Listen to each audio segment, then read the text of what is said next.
Marilah kita buka dulu dengan berdoa, disilakan.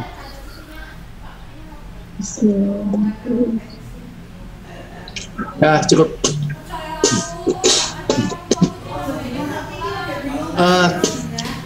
Ibu dan Bapak sekalian yang saya hormati, ini kuliah yang terakhir. Kuliah yang terakhir. Nanti ini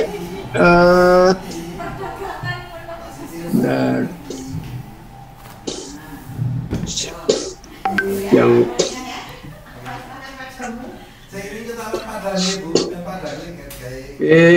oke, Periu dicabut. Baik, Ibu dan Bapak sekalian yang saya hormati, langsung saja saya pikir saya ambil contoh sampel saja ya.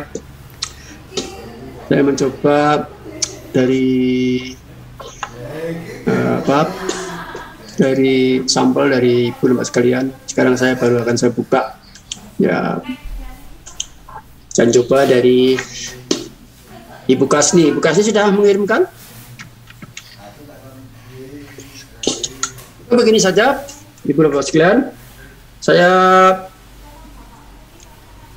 beri kesempatan dulu saja kepada Bapak Ibu yang merasa sudah mengumpulkan dan sudah merasa bagus tugas akhirnya. Silakan Ibu dan Bapak sekalian, yang merasa sudah, yang ingin saya buka pada hari ini untuk kita lihat. Oh, sampun.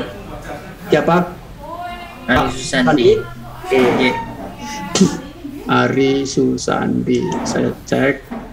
Ari Susandi, Pak Ari. Oke. Juga itu orang Deretan Karyadi. Yang tugas ke yang terakhir nih, tugas keberapa nih? Yang tugas penerapan, tolong ya nanti kalau diperbaiki akhir Bapak sekalian, tolong ditulis tugas 2 final gitu misalnya, tugas 1 final, terus nama Bapak Ibu. Kalau gini kan saya sulit mencarinya, kecuali kalau harus ya. Oke, saya ingin cek tugas yang pertama, yang inovasi. Inovasi pendidikan dan pembelajaran. Baik.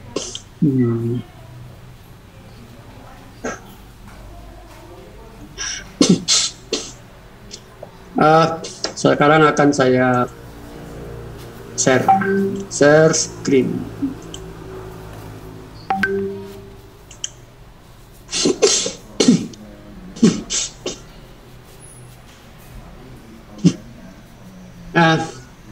Sudah kelihatan sebenarnya? Sampun. Prof. Nah, ini maaf ya Pak Ari, ini yang termasuk kategori makna menyempit. Oke. Karena judul ini sebetulnya judul subbab. Oleh karena itu, supaya Bapak Ibu tidak terjebak pada makna menyempit, lebih baik kembalikan saja judulnya ke tema. Temanya inovasi pendidikan, ya, dan pembelajaran, inovasi pendidikan dan pembelajaran, itu saja temanya. Nah, terus ini adalah subbab. Nah, berarti ada kerangka yang di luar ini yang masih perlu dibangun.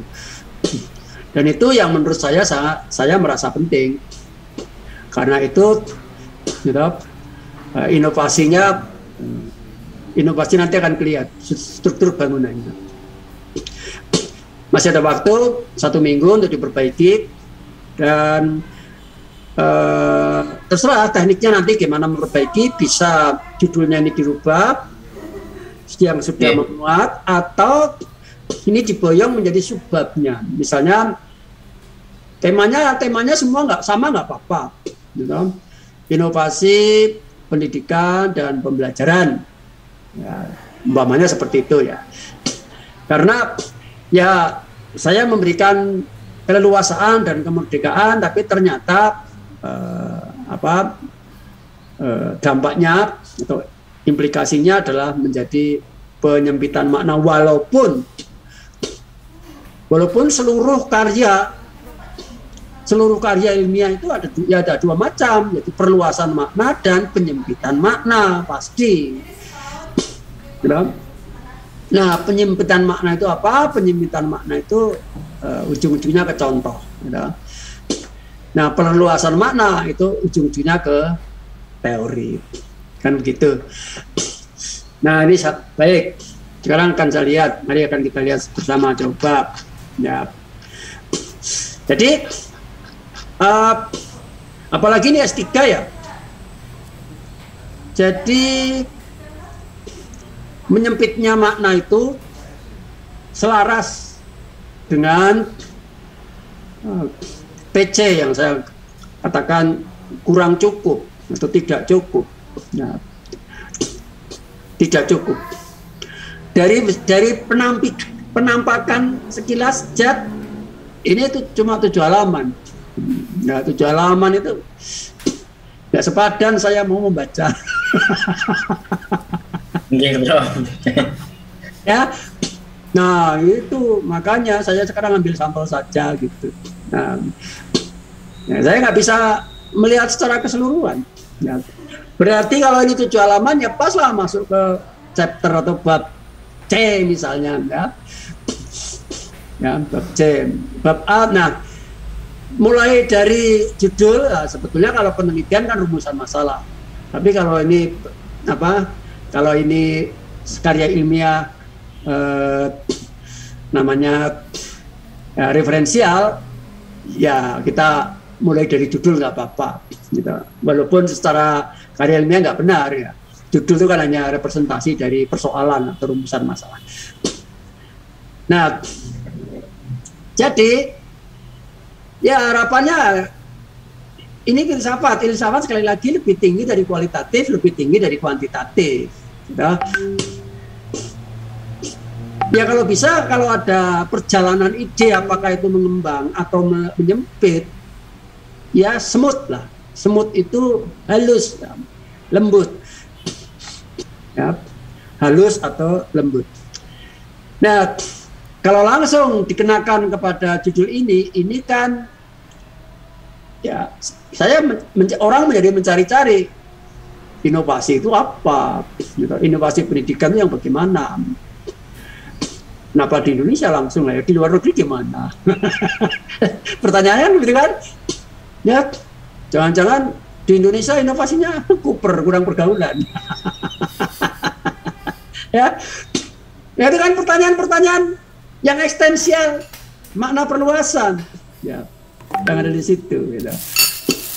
Nah, sehingga dilihat dari sisi kehalusan, kelembutan mengalirnya ide, ini jelas suatu loncatan, sekonyong-konyong. Ya, makanya kalau sekonyong-konyong tuh orang itu bisa menjadi keder. Jadikan satu menjadi sekonyong-konyong keder. Ini membaca judulnya Pak, hari ini saya sekonyong-konyong keder itu. Nah, terus ini juga, ya, itulah sebabnya maka di dalam format bukan tidak ada alasan. Itulah sebabnya maka di dalam format jurnal, walaupun itu cuma 8 halaman sebagainya, itu ada abstrak. Ya, abstrak itu apa? Untuk memperhalus dari tema yang dituliskan dalam judul kemudian masuk ke badan, sehingga ketika baca pendahuluan itu, nah di sini pun tidak ada pendahuluan. Nah, padahal saya berhadapan dengan seorang calon doktor bahasa Indonesia lagi. Loh, saya itu orang matematika, dokternya filsafat. Nah, itu dalam bahasa Indonesia namanya apa? Gitu? Saya dalam filsafat hanya mengenal bahwa segala sesuatu kata itu hidup, you know? Maka kalimat hidup, maka parafrase juga hidup, maka paragraf itu juga hidup, maka karya tulisan juga hidup. Setiap S3 ini, setiap S3, ya, setiap kata untuk S3 ini dapat dipertanggungjawabkan dia itu dari mana mau kemana, dia dalam keadaan sehat atau tidak, lengkap atau tidak, dalam keadaan menyempit atau meluas. Nah, nah, itulah pentingnya sebelum judul A ini mestinya ada pengantarnya. Makanya orang Jawa atau orang Indonesia, orang Timur itu pengantar itu penting. Ya, kalau di dalam kuliah filsafat ini pengantar itu 1 semester. Ini baru pengantar. belum sungguhan ini. Ya, ini sebetulnya baru pengantar. Nah, ya kalau sungguhan nanti dokternya jadi dokter filsafat. Ya. Nah, oleh karena itu daripada Bapak Ibu itu mencari-cari atau apa ragu-ragu dan sebagainya, ya sudahlah kalau gitu gunakan format. Ya kalau perlu gunakan format yang karya ilmiah. Ya. Abstrak juga boleh, setelah abstrak pendahuluan. Siap direvisi. Kalau untuk mempermudah saya membaca ya buatlah daftar isinya. Itu kenapa tidak sih? Kenapa sih kok pelit gitulah? Ya, yang namanya karya ya nggak usah terlalu pelit lah. Ya. Tuh. Nah, tapi sekali lagi saya punya semacam punya pengalaman. Ya. Jadi pengalaman ini menjadi suatu teori bagi saya. Ya.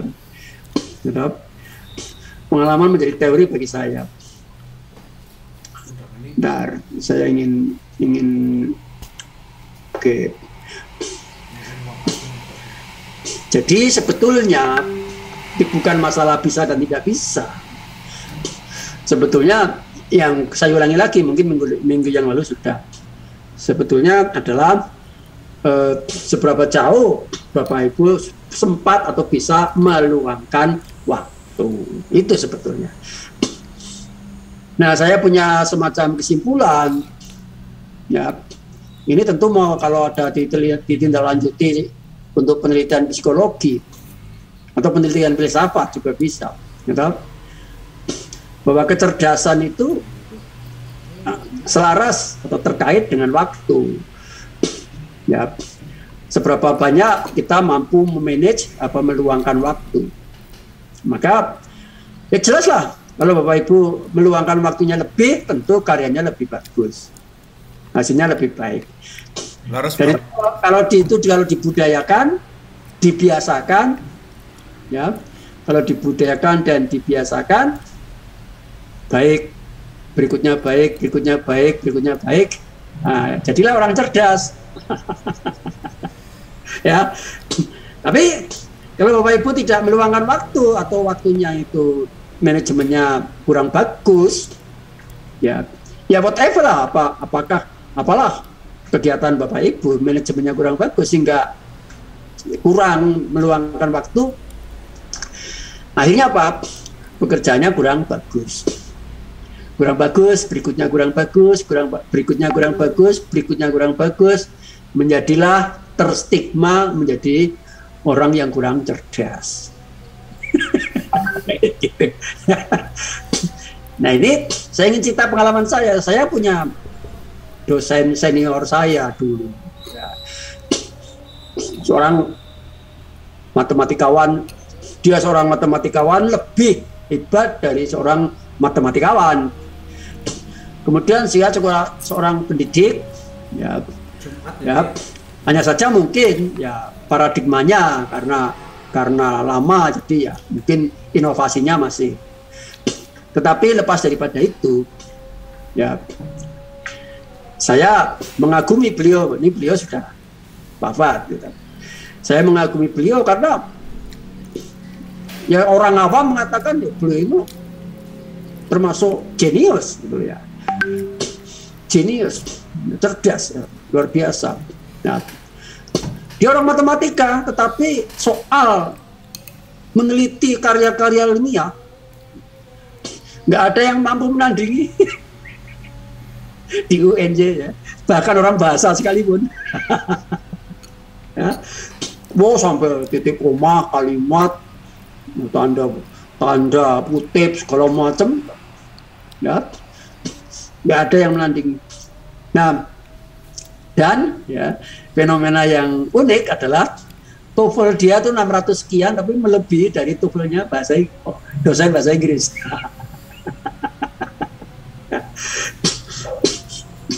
Terus ada satu yang kemudian saya menemukan fenomena dari beliau itu. Ternyata beliau itu adalah orang yang tidak bosan membaca. Nah, kalau saya membaca punya Pak Ari Sandi, 1 menit sudah bosan saya. Oke, bro. Belajar. Memenuhi kriteria yang saya harapkan. Mau bosan saya. Oke, buat kenapa saya bertanya. Senang berapa malahan. Iya. Nah, betul. Nah, nanti kalau saya paksakan, saya jadi orang bodoh. Jangan, bro. Ya, karena jelas tidak memenuhi kriteria. Nah, dan setelah saya menemukan dari fenomena beliau ini, yang senior saya itu tadi, ternyata dia membaca itu 5 jam itu ibaratnya itu dia nggak bosan. Seperti orang membaca buku, memahami matematika dan sebagainya, itu seperti orang itu olahraga yang hobi gitu. Kalau udah tenis hobi, badminton hobi udah. Kalau namanya sudah hobi itu kadang-kadang waktu pun gitu lupa, bahkan lupa keluarga. Namanya kayak gitu ya. Oh begitu. Jadi begitu ya. Jadi antara lain ya mungkin kecerdasan itu ya, ini Bapak Ibu nanti bisa menjadi fenomena menarik untuk diteliti ya, kalau ingin nanti besoknya meneliti ya. Ada kaitannya dengan ketekunan. Berarti yang saya katakan tadi tekun belajar, tekun membaca dan menghasilkan yang baik. Jadi fokus keseriusan pada saatnya diperlukan, fokus gitu. Dan itu berangkai seperti itu. Nah, jadilah karena ini baik, jadilah orang cerdas. Kurang baik, jadilah kurang cerdas. Kan seperti itu. Itu ya, Pak. Nah, jadi kembali lagi kepada Pak Karya ini, Pak Ari. Ini makna menyempit. Ini bisa menjadi subbagian saja inovasi jika menjadi. Nah, tapi sebelumnya apa? Perlu catat revisinya, bro. Sebelumnya apa? Tolong diuraikan juga. Ya, oke. Nah, gitu. Jadi supaya kelihatan wawasannya juga kelihatan.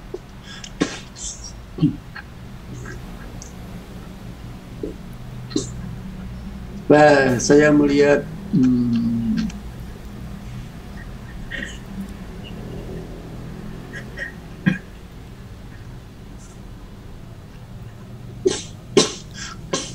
sampai halaman 5 saya sampai halaman 5 saya belum menemukan kutipan ya dari Pak Ari Susandi. Sampai halaman 5 ini saya belum menemukan kutipan. Kita lihat, cek ya, seberapa jauh itu asli pikiran Pak Ari dan seberapa jauh dimungkinkan itu ide dari luar, dari orang lain. Kita cek nanti, kita lihat.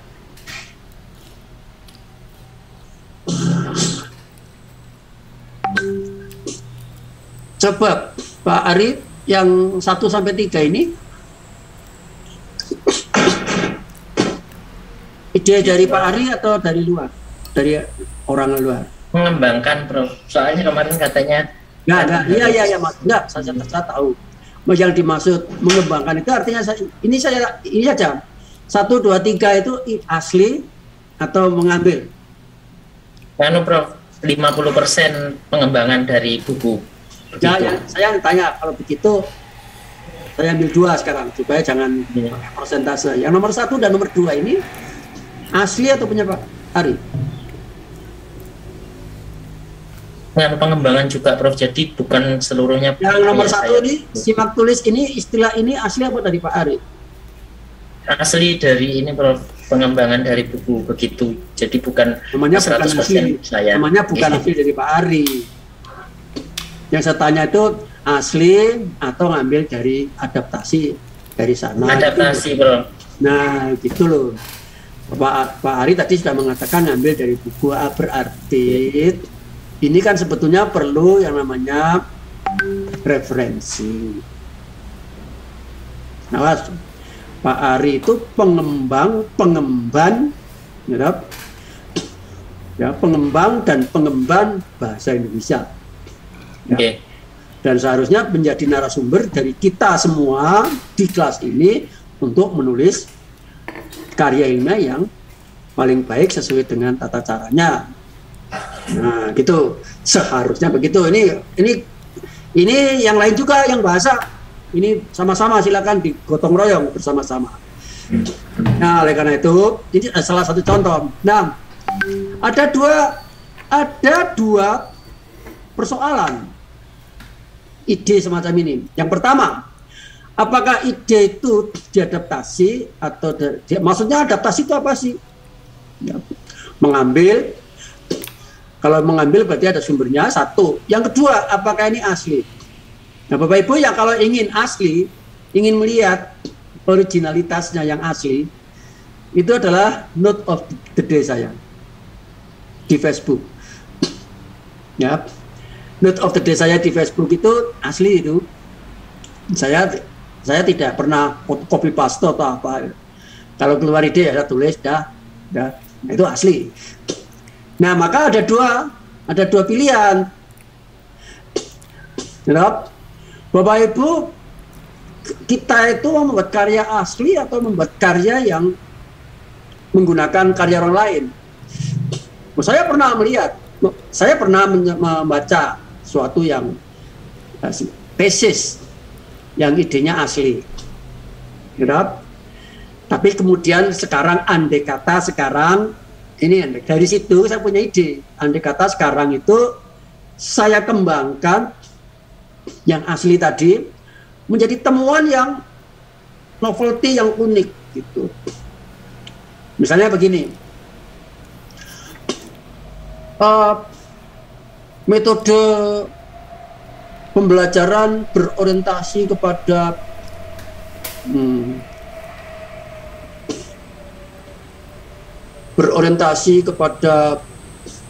mimpi. Ya, metode pembelajaran berdasarkan mimpi. Wah, belum ada itu. Dicari nggak ada. Cari referensinya nggak ada. Gitu? Wah, itu masih kelihatan. Tapi sekarang mungkin metode pokoknya yang penting asing. Yang penting asli, asing dan baru. Metode pembelajaran berbasis keterkejutan. Iya, terkejut ya. Baru Pak. Atau Bapak Ibu sekarang boleh berkhayal, membuat sembarang. Ya. Metode pembelajaran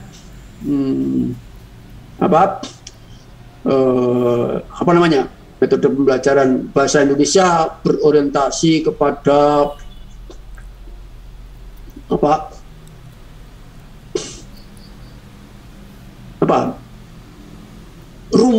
mengerumpi misalnya. Nah itu apa akibatnya Bapak Ibu? Akibatnya ialah dicari di referensi nggak ada. Ya. Kalau dicari di referensi nggak ada, itu itu artinya baru yang kebablasan. Gitu. Baru yang kebablasan. Karya ilmiah itu adalah masuk di dalam aliran sungai, ya, masuk di dalam aliran sungai yang mengalir teori-teori dan pendapat-pendapat terdahulu, kan seperti itu. Nah, jadi kita nggak bisa asli, walaupun asli begitu tetap nggak bisa. Oleh karena itu, dengan dasar itulah saya bertanya kepada Pak Ari Susanti. Kalau Pak Ari tadi mengatakan itu diambil, diadaptasi dari orang lain, berarti harus dicantumkan referensinya. Tapi kalau itu karya asli dari Pak Ari Susanti, itu berarti tidak bernilai karya ilmiah, kecuali sudah diteliti kemudian diterbitkan buku atau jurnal. Dan buku atau jurnal pun itu pasti mengalir dari teori-teori, begitu. Nah, kalau saya note of the day di Facebook itu nggak perlu bikin buku, ya. Ya dibaca ya silakan, nggak dibaca ya nggak apa-apa, bermanfaat ya syukur alhamdulillah, ya. Mudah-mudahan bermanfaat, gitu aja, ya. Itu nggak bisa dipakai sebagai sumber, gitu lah ya. Nggak bisa. Sumber dari Pak Marsikir itu sumbernya adalah paling rendah adalah presiden, kemudian buku atau kemudian jurnal. Ya, 3 itu. Jadi itu contoh ya Pak Ari, tolong ya. Ingat, jadi siap, Prof, saya perbaiki. Terima kasih masukannya, senang saya. Zaman dulu awalnya berfilsafat, Pak Ari ini untung tidak ketemu Sokrates. Kalau ketemu Sokrates, gitu, disuruh mundur. Kok bisa, Prof? Oh iya, karena apa? Sokrates itu bertanya kepada orang-orang untuk akuntabilitas. Dokter, Anda mengaku dokter? Ya, tanya terus sampai dia tidak bisa menjawab. Nah, kalau Anda nggak bisa menjawab masalah dokter, Anda jangan jadi dokter. Nah, gini. Anda kata saya Sokrates, ketemu Pak Ari Susanti, mengaku sebagai guru bahasa Indonesia. Tanya terus, teng. Nggak bisa menjawab. Nah, mikir. Jangan jadi guru bahasa Indonesia. Itu Sokrates. Bukan Somar Sigit.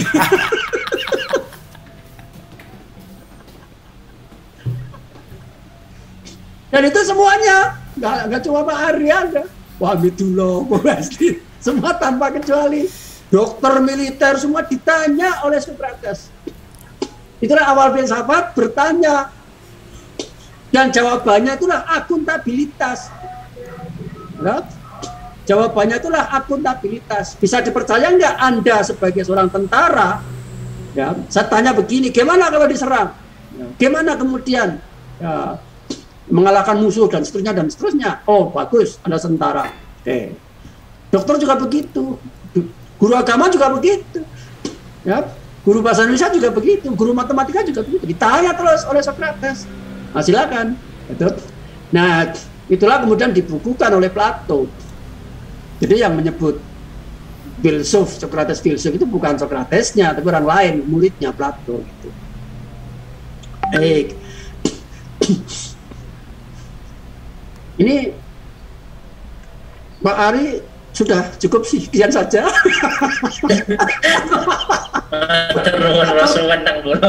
Atau mau dilanjutkan penderitaannya? Bukan ya, bukan menderita. Ini, tapi Pak Ari Susanti itu menyediakan diri untuk dijadikan pembelajaran bagi orang lain gitu. Nah, ini jangan-jangan yang lain jadi nggak mau. Ya, ambil mentahnya saja Pak. Bisa saya jadikan matengkan seminggu lagi. Cukup lah Pak. Udah tahu saya. Pak Ari ini di mana posisi? Saya di UNY sekarang, lagi pelatihan, baru selesai pelatihan jurnal. Oh iya. Pak Ari itu dosen mana? Ya. di Muhammadiyah Probolinggo, PTN. Muhammadiyah. Ya, selamat ya. Baik. Oke. Itu cukup ya untuk Pak Ari. Ya. Cukup, alhamdulillah. Yang lain silakan, siapa berarti? Sama Hamidullah bahasa ya? Indonesia, Prof. Oh ya, sama ya, bahasa Indonesia ya. Pak Hamidullah ya. Oke, kita coba, nggak apa-apa. Wong saya ngomong juga punya dasar, nggak mau sembarang ngomong kan. Oke. Benar. Ya, Pak Hamidullah. Oke.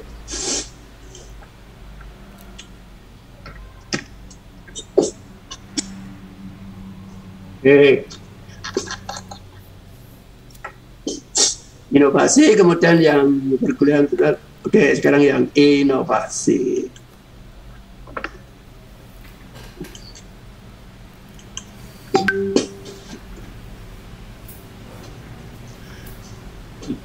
Nah, baik, saya akan share dulu ya, akan saya share ya.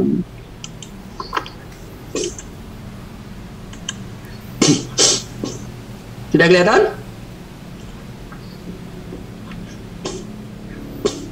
Sudah? Oke, Ya. oke.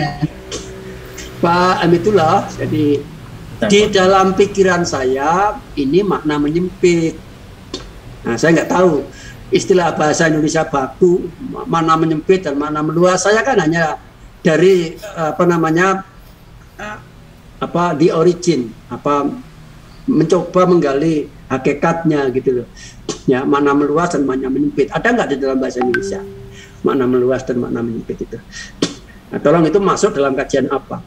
Tapi bagi saya ini adalah makna menyempit karena judulnya Pak Hamidullah ini bisa dipakai sebagai subjudul, sub di dalamnya gitu ya.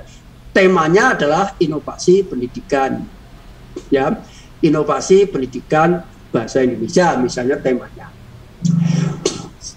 Kemudian nanti ada abstrak, nanti kemudian ada mungkin ini abstraknya hanya sekedar hanya untuk memudahkan saya membaca saja.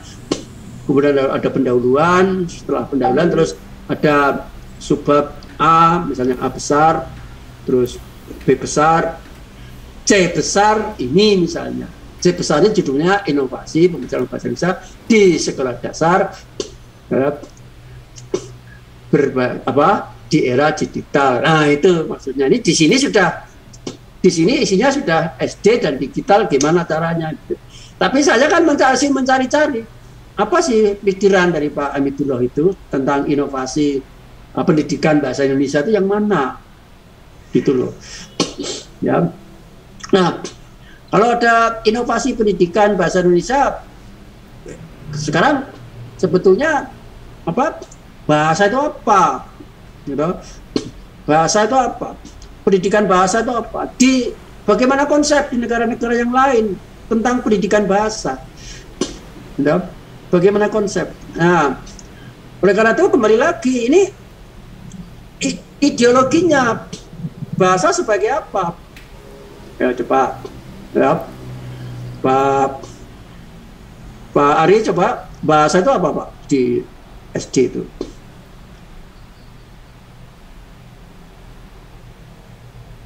Ya Pak Ari di bahasa itu apa? Bahasa di sekolah dasar adalah alat komunikasi dan masuk dalam mata pelajaran ya. Yang wajib. Baik. Pak Hamidullah, bahasa itu apa? Sistem bunyi, lambang, kata, huruf. Nah itu ternyata kan, ya maaf, kan belum ketemu dengan saya. Ya, kalau Pak Hamidullah itu bahasa adalah sistem. Ya, kalau Pak Ari itu bahasa itu alat. Kalau saya, bahasa itu kegiatan.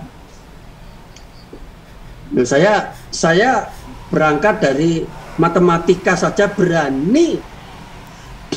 Matematika saja berani loh mengklaim dirinya sebagai kegiatan. Padahal matematika di SD itu nggak ada matematika kalau nggak ada kegiatan.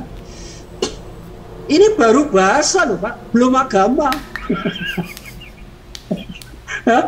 Ini baru bahasa. Kenapa bahasa nggak berani mengklaim bahwa bahasa itu aktivitas berkomunikasi. Nah, kalau alat, astronot mah punya alat, Nah, kalau sistem bahasa adalah sistem apa tadi? Sistem apa, Pak Amitullah? Sistem bunyi lambang. Oh, sistem bunyi lambang itu alien, Pak. Alien di planet Mars itu ada sistem bunyi lambang yang hanya mereka sendiri yang tahu. Ini anak SD kita loh, Pak. Ya kenapa? Ya tahu kenapa kuliah 1 semester ini nggak nyampe? Baru pengantar. Oh, baru Jadi tidak ada salahnya. apa gitu loh? Ya, kenapa gitu? Itulah maksud saya. Ya kalau saya pikir terus terang saja berarti kan Bapak Amitullah dan Pak Ari menurut perspektif saya itu belum move on, gitu, belum inovasi, belum inovatif. Lah kalau Bapak Ibu belum inovatif, bagaimana mungkin mengajak orang lain inovatif, gitu loh. Nah inilah justru kan saya sengaja memberikan dari perspektif matematika. Ini loh matematika saja berani mengklaim bahwa matematika adalah kegiatan mencari pola, kegiatan mencari hubungan, kegiatan memecahkan masalah, bahkan kegiatan berkomunikasi. Ya kok bahasa kok cuma alat, gitu? Lo astronot ya butuh alat, vital malah alatnya.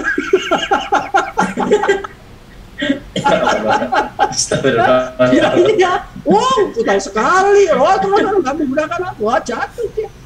Gitu? Nah itu, ya. Nah, kalau sistem, inilah yang saya maksud.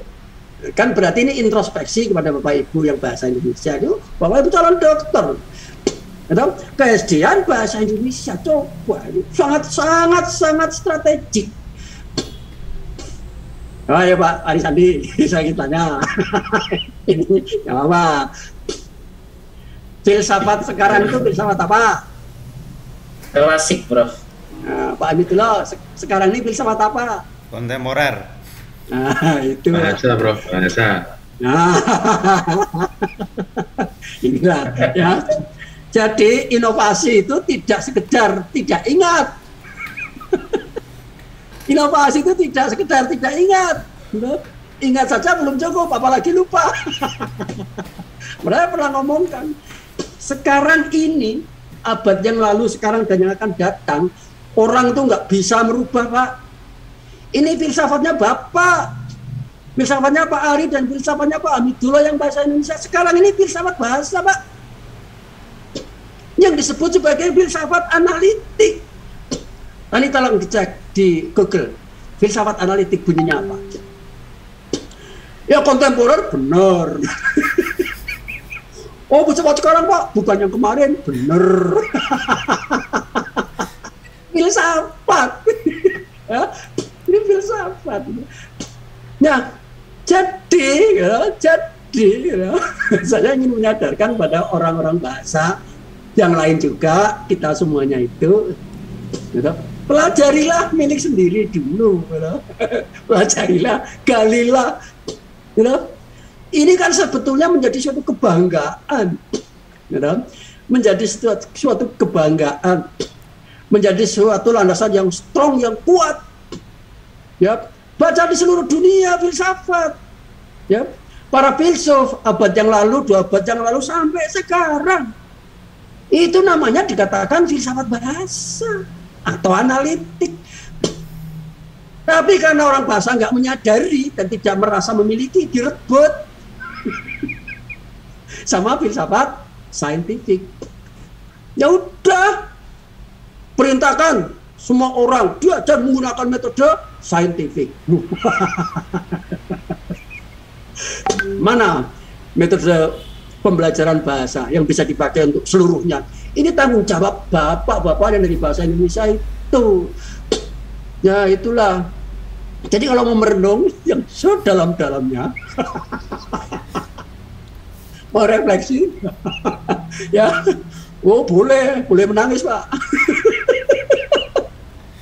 Selama ini aku punya rumah, ya, ibarat saya punya istana emas, tidak aku sadari. Saya pikir ini gubuk reot. Ya, itu Pak Amitullah. Ya. Tugasnya itu. Pak Ari Sandi juga. Siapa lagi yang bahasa Indonesia? Pak Abdul? Mbak Hesti, Prof. Mana? Mbak Hesti ya? Iya, Mbak Hesti, jam saja. Boleh. Nanti ditampilkan juga, Prof. Ditampilkan Cari juga, aman, Bro. Prof. Oh, itu. Ya, pura-pura tahu. Ditampilkan, Prof. Jangan terlalu ampun. Itulah Bapak Ibu, ini kan tugas Bapak Ibu yang dari Bahasa Indonesia S3 yang sudah menyelam sampai ke dasar pendidikan dasar. Nah itu ya, yang saya lihat, yang saya cari, kan belum ketemu kan? Ya nggak akan ketemu. Wong terblok tadi oleh paradigmanya yang kokoh, berdiri tegak, bahkan menutup diri sendiri untuk melihat bahwa Bapak Ibu ada di istana emas. Gitu loh Bapak. Akibatnya apa? Akibatnya jurnalnya yang banyak di dunia itu ya dari jurnal-jurnal teknologi dan pengetahuan ilmu dasar. Dan orang bahasa, orang sosial yang ngemis, minta dimasukkan ke jurnalnya coba. Iya. Ini kan satu perjuangan. Bapak punya agenda besar. Untuk bagaimana mengisi paradigma ini bahasa sekarang ini. Kenapa? Tidak ada sekarang ini. Ya, tidak ada yang bisa tidak dikaitkan dengan bahasa. Komunikasi adalah salah satunya. Medsos adalah salah satunya. Maka saking pentingnya, saking mendasarnya bahasa, dikatakan bahasa itu hidup. Hidup itu bahasa. Rumahku adalah bahasaku. Kata-kata Anda itu rumah Anda. Kan seperti itu. Ya. Kira-kira cukup begitu saja. Dan saya tahu karena Bapak Ibu belum optimal. Ya, karena saya tahu Bapak Ibu belum optimal, saya kalau mau membaca ya saya juga capek, juga banyak yang akan saya baca ya besok saja lah keputusan akhir. Sekarang diperbaiki, saya kasih waktu 1 minggu, dah itu aja selesai. Terserah Bapak Ibu mau membuat yang berkualitas ya, tentu berkualitas. Kalau tidak ya tergantung dari tadi, apakah Bapak itu cenderung cerdas, atau cenderung kurang cerdas. Cenderung cerdas kalau mampu menyisihkan waktunya dan memanage waktu. Dan menyisihkan waktu dan memanage waktu bukan urusan sekarang. Urusan awal semester sekarang dan yang akan datang, dan karakter kita masing-masing. Baik, gitu Pak. Pak Hamidullah cukup ya. Izin Prof, izin tanya boleh Prof. Oke Pak, boleh silakan. Ya. Terkait dengan generalisasi atau spesialisasi tadi ya, meluas atau menyempit itu. Ya. Jadi kan bahasa itu menurut Prof Marsigit kan kegiatan, aktivitas. Ya. Nah itu kadang kita masih terkungkung derita untuk kutipannya mana itu Prof, atau dasar teorinya mana, itu mungkin yang perlu kita jadikan dasar dalam menulis tugas ini Prof itu. Kemudian guys, cukup itu dulu nanti supaya saya jangan lupa. Jadi Bapak Ibu, yang namanya referensi itu adalah kebanggaan, kepercayaan, ya, dan kevaliditasan atau akuntabilitas, bahkan dalam tanda petik untuk berlindung akademik. Ya, untuk berlindung akademik. Itu namanya referensi. Maka Bapak Ibu itu mencari referensi adalah orang-orang yang terpercaya. Nah, kalau di luar negeri sana, sehebat apapun karya Bapak Ibu itu belum termasuk karya ilmiah. Karena karya ilmiah adalah minimal karya seorang dokter. Maka itulah sebabnya dari S1, S2 maupun S3 selalu didampingi pembimbing, dan pembimbingnya harus seorang dokter. Kan seperti itu. Nah, jadi kalau di dalam matematika bahwa matematika adalah kegiatan, itu kan jelas ada referensinya. Nah, kemudian saya meluncur, saya ekstensikan ke yang lain-lain, menjadi persoalan atau menjadi PR dalam tanda petik silakan Bapak Ibu cari referensinya. Silakan Bapak Ibu cari referensinya. Kalau apa namanya, mungkin sulit ditemukan, gitu. Tapi tolong dicarilah bahwa itu di area, di paradigmanya, di dunia yang berparadigma. Misalnya dunia konstruktivis, ya. Misalnya dunia konstruktivis. Di dalam dunia konstruktivis itu apa? Karya siapa yang mengatakan bahwa bahasa adalah kegiatan, olahraga adalah kegiatan? Kenapa? Di SD, ya. Untuk anak-anak, ya. Di SD untuk anak-anak, matematika adalah kegiatan, ya. Nah, kenapa? Karena itu berasal dari paradigmanya. Ya, kalau paradigma itu naik di dalam matematika, secara logika pasti ditemukan paradigma-paradigma di bidang-bidang yang lain. Nah, mungkin ya Pak Hamid, jadi hanya belum ketemu saja, tapi saya yakin ada. Ya, saya yakin ada. Dan andai kata tidak ada atau belum ada, apakah Bapak tidak merasa senang atau tidak merasa bahagia, ya, atau merupakan sesuatu ide atau gambaran? Dan itulah perjuangan dari seseorang kelompok orang, apakah itu lulusan SMP, SMA, atau perguruan tinggi, apakah seorang dokter, tim peneliti, dosen, dan seterusnya, mempunyai karya yang monumental. Betul? Mempunyai karya yang monumental. Nah, karya itu harus mengalir di dalam filsafatnya. Ya maaf, filsafatnya saja salah sungai, ya, belum ketemu, ya, sungainya belum ketemu. Ya, bagaimana bisa menemukan butir pasir-pasir, kerikil-kerikil di dalam sungai itu kalau sungainya aja belum ketemu? Nah, sekarang sudah saya tunjukkan untuk bahasa, ada filsafat sekarang ini sampai kita tidak tahu, bisa saja sampai akhir zaman, ya. Tetapi semakin canggih komunikasi, semakin canggih medsos dan sebagainya, semakin kokohlah filsafat bahasa itu. Nah, jadi kalau begitu, nah, mulai sekarang Pak Ari dan Pak Hamidullah dan Bu Esti itu harusnya, ya, bersyukur dilipat gandakan. Ya, kemudian bersegeralah nanti mencari, ya, cari yang namanya filsafat analitik. Nah, itulah sulitnya orang belajar filsafat, karena analitik itu bisa berarti logika, analitik bisa berarti filsafat bahasa. Nah, kalau orang filsafat gampang, oh iya, bahasa itu logis.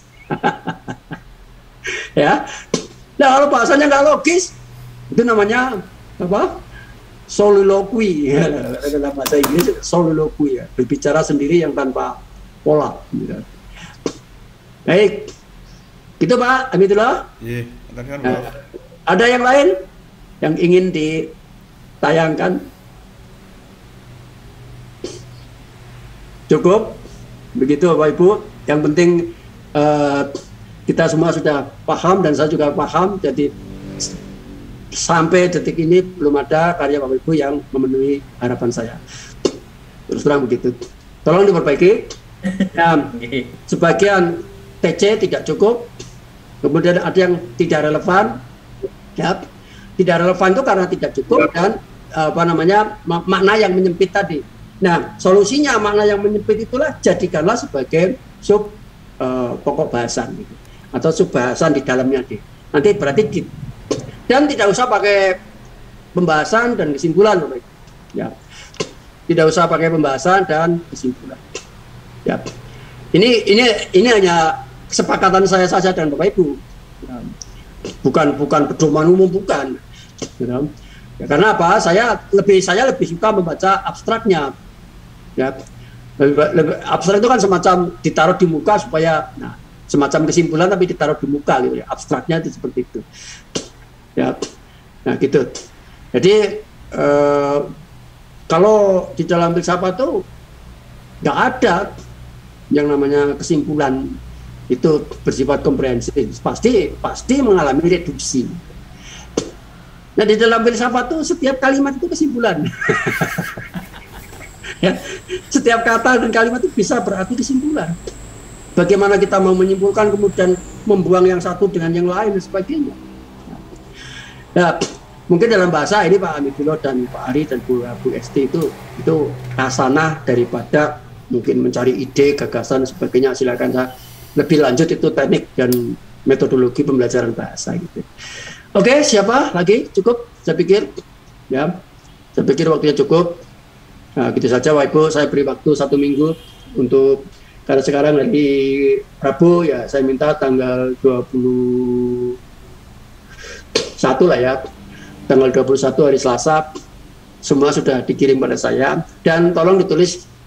Kalau Bapak Ibu mau mengulang berkali-kali revisi nggak masalah, tapi yang terakhir tolong ditulis tulisannya yang jelas supaya langsung bisa saya baca.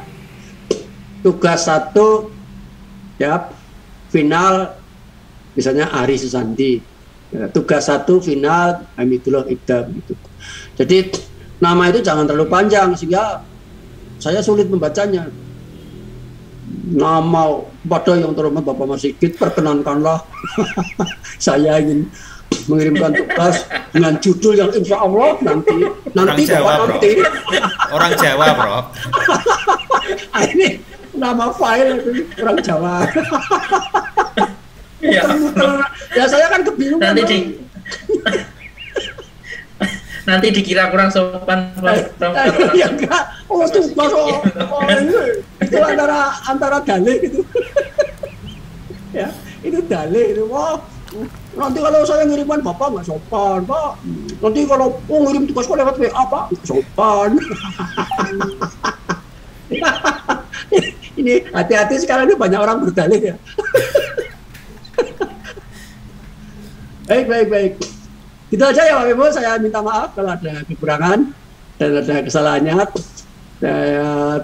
Mudah-mudahan bermanfaat pertemuan kita, tetapi pula ada di tangan Bapak Ibu, dan semua isma itu bisa ditelusuri dan ditindaklanjuti ya melalui pertanyaan saya dan lain sebagainya, silakan.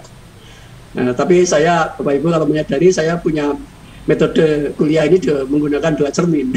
Cermin pertama adalah luruh ego ya. Cermin kedua adalah tugas akhir. Ya kalau luruh ego nggak ada yang benar. Sadarlah, inilah satu-satunya kesempatan di tugas akhir. Gitu ya. Nah, luruh ego nggak ada yang benar, tugas akhirnya nggak serius. Terus apa? Saya harus gimana? Ya. Baiklah, itu kira-kira beberapa kalian. Sekali lagi saya minta maaf dan atas segala kekurangan dan kesalahannya. Saya mengucapkan selamat kepada ibu bapak sekalian. Selamat membaca, meluangkan waktu yang penting. Ya. Tidak ada istilah tidak bisa. Hanya masalahnya adalah hanya seberapa jauh Bapak Ibu mampu meluangkan waktunya. Gitu kan? Dan yang penting semuanya itu adalah dalam keadaan sehat, ya, barokah, dan selalu diridhoi oleh Tuhan yang Maha Kuasa. Begitu yang penting itu. Dan sekali lagi, saya selalu ini atas nama moral, bukan perintah dan juga bukan yang lain, atas nama moral bahwa sekiranya ya, atau ke depan ini memang kita paradigmanya kita sudah berubah, mindsetnya kita sudah berubah. Ke depan itu memang kita harus protokol kesehatan. Dan protokol kesehatan itu merupakan syarat hidup sehat, ada maupun tidak ada COVID, gitu. Termasuk pilek, flu dan sebagainya sekarang juga kelihatannya mulai berkurang. Ya, karena apa? Karena kita pada protokol kesehatan. Nah, apalagi saya tahu Bapak Ibu sebagai dosen, sebagai guru, ya di kantor dan lain sebagainya, punya anak buah, punya murid-murid dan sebagainya. Nah, alangkah baiknya selalu menghimbau. Dan ini kita bisa menekan, seluruh Indonesia bisa menekan COVID itu kan karena sudah membudaya, ya, karena sudah membudaya mengenai apa protokol kesehatan ini. Maka kita tidak boleh kendur karena COVID itu ternyata varian baru muncul, ya, seperti itu. Baiklah, Demikianlah Bapak Ibu, sekali lagi saya minta maaf. Marilah kita tutup pertemuan pada hari ini dan juga pertemuan pada semester ini dengan berdoa. Disilakan. Cukup. Dari saya, assalamualaikum warahmatullahi wabarakatuh. Waalaikumsalam. Sehat-sehat selalu. Sehat-sehat selalu, Prof. Bisa ketemu tetapi untuk acara yang lain. Oke, Bro. Amin. Nanti bernostalgia, Bro. Ya, saya live dulu ya, Pak. Kalau Bapak Ibu mau melanjutkan, boleh silakan. Iya, Prof. Matur nuwun.